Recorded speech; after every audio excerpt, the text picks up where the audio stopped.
Hey y'all, this is AL Think Madame, and this is the recap review for Love and Marriage Huntsville. I know I'm late, but it is what it is. Let's go ahead and get into it. So the episode started out with Martell at the mansion that they shouldn't have rented. I'm just saying that there was no need for that. They could have gotten a cheap event space and left it at that. But it is what it is. Do what y'all do. He might have been able to get it through production or somebody. Carlos King and them probably did it for him. I don't know. Anyway, so this time there was a big crowd, which makes sense. And this was like really the first time he's able to really introduce it, because before that was just a little wine tasting slash think tank situation. So out of everybody that was there, he had like one blood relative there, to my knowledge, and that was his Uncle Sam, which is, of course, his mother's sister. And I mean his mother's brother. So his mama wasn't able to make it for whatever reason. I don't know. I guess she feels like whenever he has it in Huntsville, that's when he'll do it, which makes sense. Like, I'm like, why wouldn't you roll it out in Huntsville first? That's where you put down roots. Why don't you do it where you are basically based? Like, I don't understand why everybody feel like they need to go do everything in Atlanta or go do something somewhere else and not where they actually are. Start it there, grow it there, and then take it elsewhere. Like, but anyway, who am I? So anyway, he goes up there to do a toast, and he done brought all of the men that came along for the guys trip up there. And I'm like, what in the world? Chris Fletcher there. Martell has brought Tiffany's husband, Lewis. I don't know why I never can remember his name. Lewis is there. Y'all know he brand new. Like, even though he was there last season, I'm just saying he's still on the new side. This is the first trip he done been on. This is the first guy's trip he done been on. So you got Lewis, Marceau, Maurice, Chris Fletcher. You got all the usual suspects plus Lewis up there doing a toast with them and toasting to them and thanking them, and your whole uncle over there looking like, what is this about? What you mean? And part of me, I understand what he mean, but the other part, I'm like, well, I mean, I don't know, it's just too much. So anyway, he didn't got up there. He basically said like a sentence, maybe or two, about the grandmama, because it's named after her, and that's all he really said. He didn't really say much about the grandmama, which he could have. I know if it had been me, if I had been going up for Ada or Carrie, oh no, none of y'all would have been up. None of my friends would have been up there unless they was helping me to stand up. Stand up! If they was helping me to stand up because they knew I might have been weebling wobbling because I'm getting very emotional. Outside of that, like, yeah, I love y'all support, but I'm going to be talking 99% of it is going to be about me talking about my grandmamas. So, but anyway, he done brought them up there. He thanking them. Then made the toast. Ain't said nothing about his mama. Ain't said nothing about the uncle. Nobody else. He was just like, oh, we business owners. And we doing it. And we buy everybody else's stuff. We drive everybody else's stuff. Which is true. But to the uncle's point, why you ain't set it off for your grandmama? Anyway, the uncle is definitely upset about it. And his wife tried to hold him back, because he's very upset.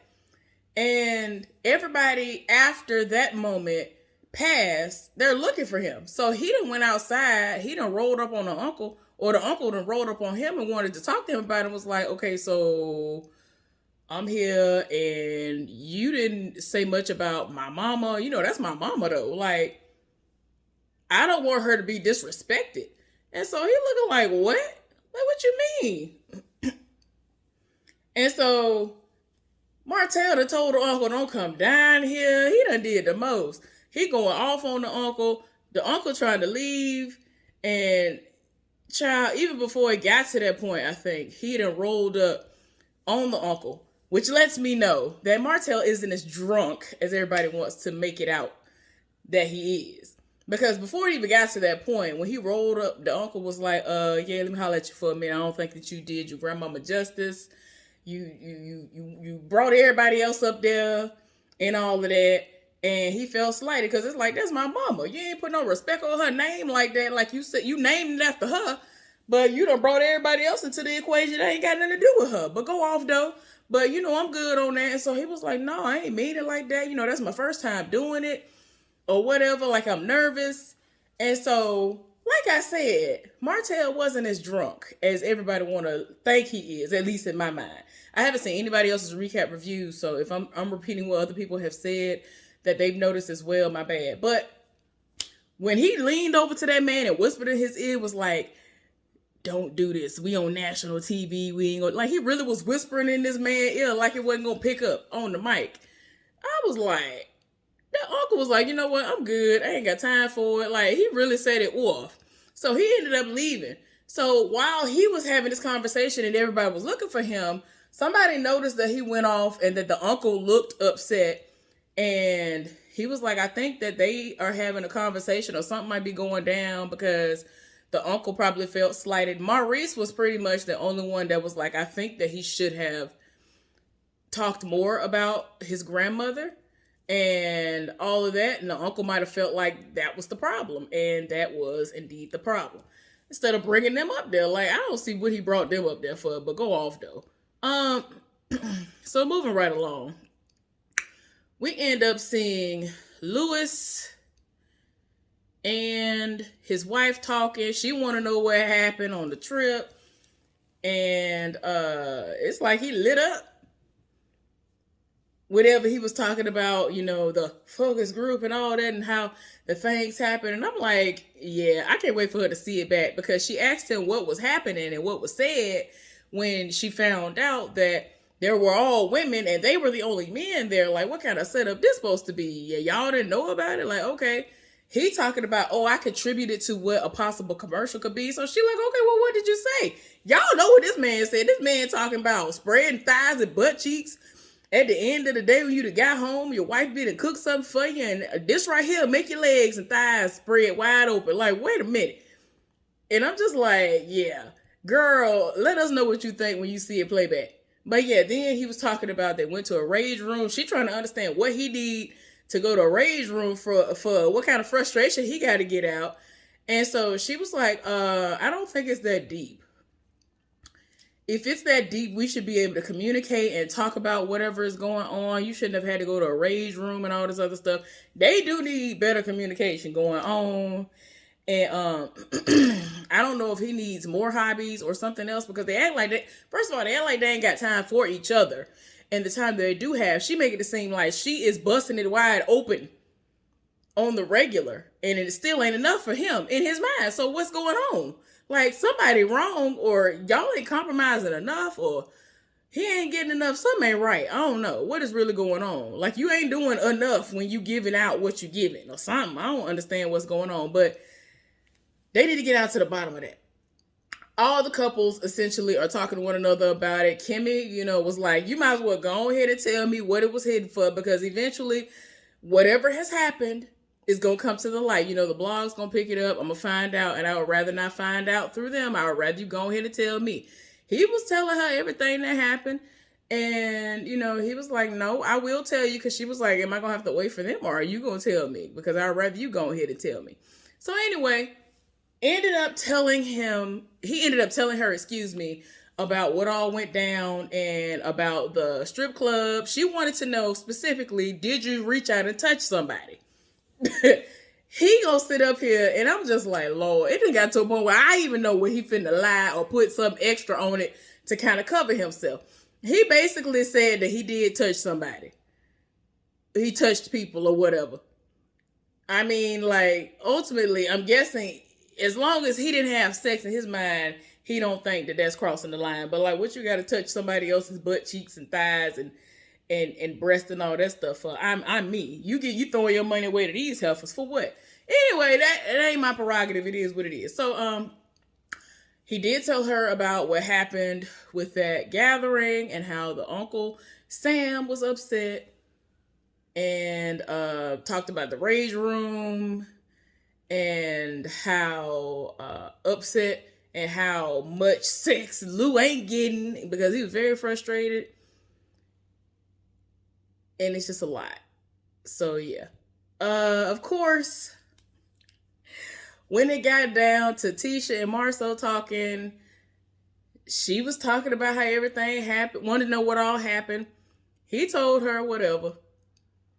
And she was just like, I don't understand the situation that's going on. But at the same time, I don't understand what's going on. He was telling her that you need to take care of your primary responsibilities.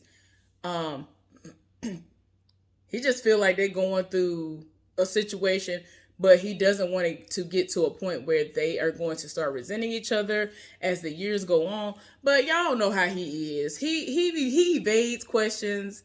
And I'm just like, Tisha, you know he cheating. Just stop lying to yourself. I don't understand why people lie to themselves when they know the truth. It's like they be knowing the truth. Anyway, y'all saw what happened.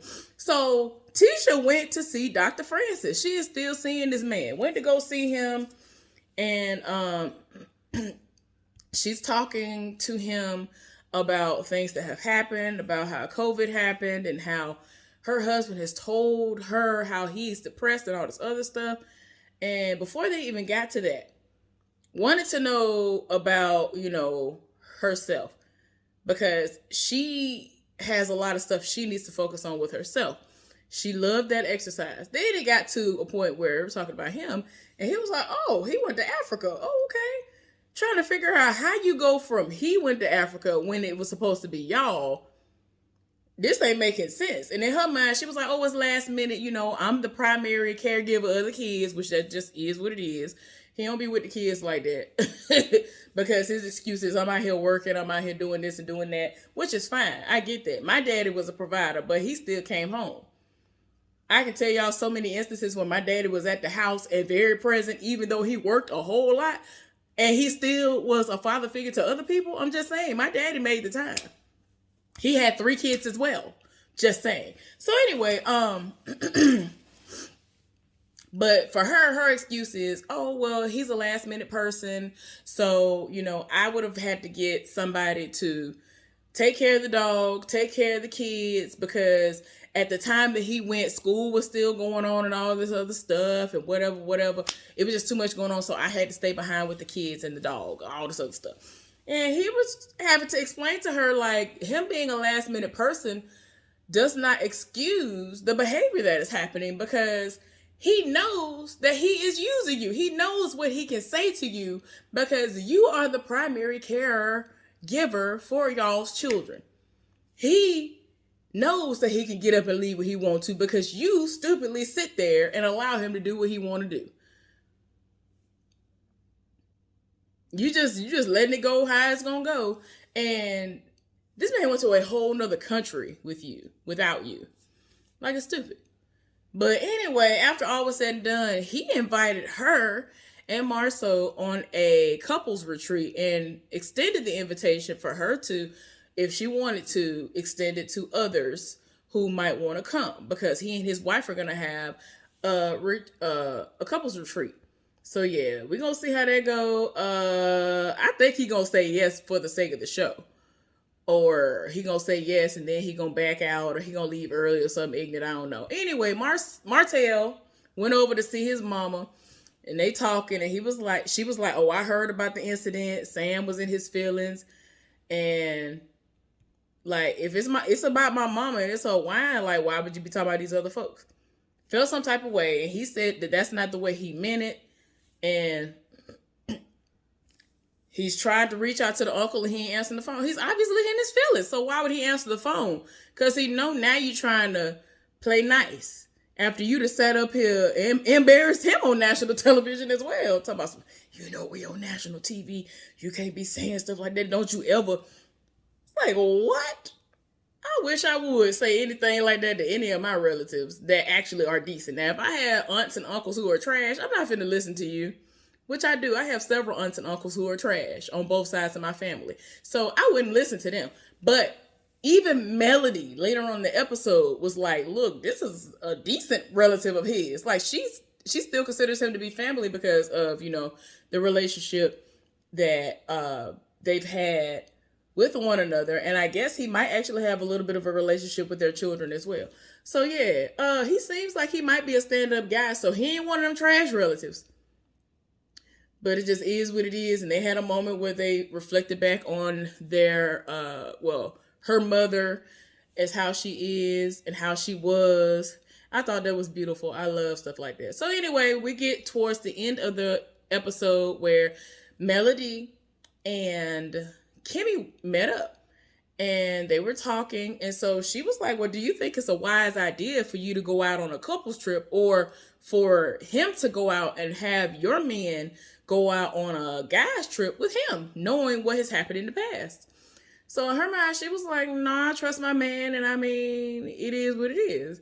And I mean, I get Melody's point, but I'm just like, girl, I don't care. I wouldn't care. I wouldn't have to deal with the foolishness no more, so I wouldn't care. And speaking of, a lot of people are kind of trying to make something out of Melody's most recent live that happened via her child. Her child picked up her phone and went live on her account.